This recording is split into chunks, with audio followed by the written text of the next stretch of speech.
Hi, this is Jeff Holsinger with Team Horizon. I'm going to do a quick video today just on the CG on the MB339 and how I did the CG on this particular airplane and where it fell out for me. Let's go over some of the particulars.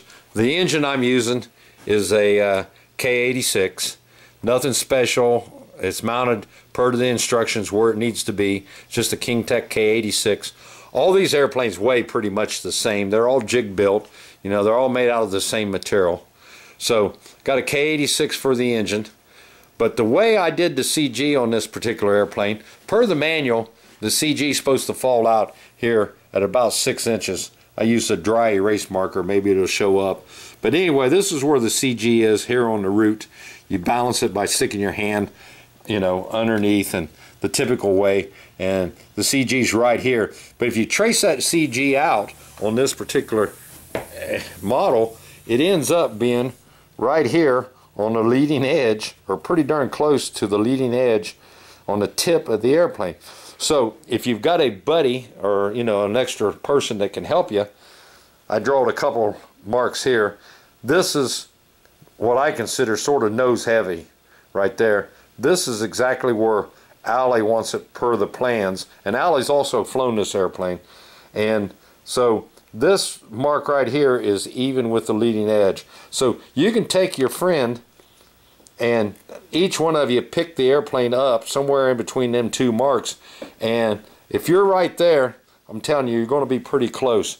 This airplane, if you roll it inverted and climb at a 45 and you let go of the stick while you're inverted climbing at a 45, it just barely falls off to the nose. So the CG's just about perfect. Everything in this airplane stock gas tank.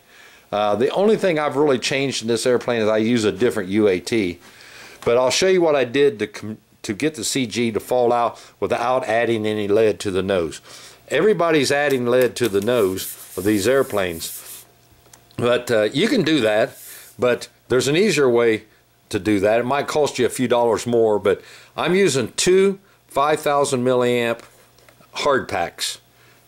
They're 2-cell hard packs. They're connected to a power safe receiver, and then one 3,200 milliamp LiFe 3-cell for the King Tech turbine. They're all the way forward against this bulkhead.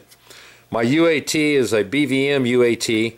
They stay full all the time, so just consider it ballast. You know, you never run it out. So instead of the UAT being back here in the tank area, I moved it forward up here so that I could utilize the extra weight of the UAT.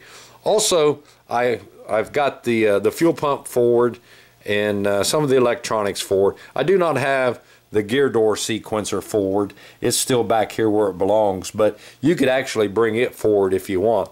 So by doing it that way, I've added no lead to the airplane nose. There's absolutely nothing in this nose, and the balance is just perfect on it. So I did it with battery and capacity. I can go to a fly-in like on a Thursday afternoon and stay all the way to Sunday and fly this airplane as much as I want and never have to charge the batteries. I might look at the LiFe battery and maybe top it off, but as far as the flight pack batteries, they'll go 3 days of flying without any issue. So that's how I did the CG on my MB339. It falls out just perfect, even per the instructions where Allie wants it to be. And like I said, if you got a buddy or a wife or whatever, you can pick up the wingtips. The airplane's not going to break, and then you can see where your CG is. Always check your CG with the fuel tank empty, the UAT full, and of course the hatches on the airplane. Now I will mention the little jig that comes with this airplane. Don't use that. It's a pain in the neck. You've got to modify the airplane somewhat to even try to use it, and it's not accurate and it's really not necessary. Also, a lot of guys are using the Zycoy balancing scales.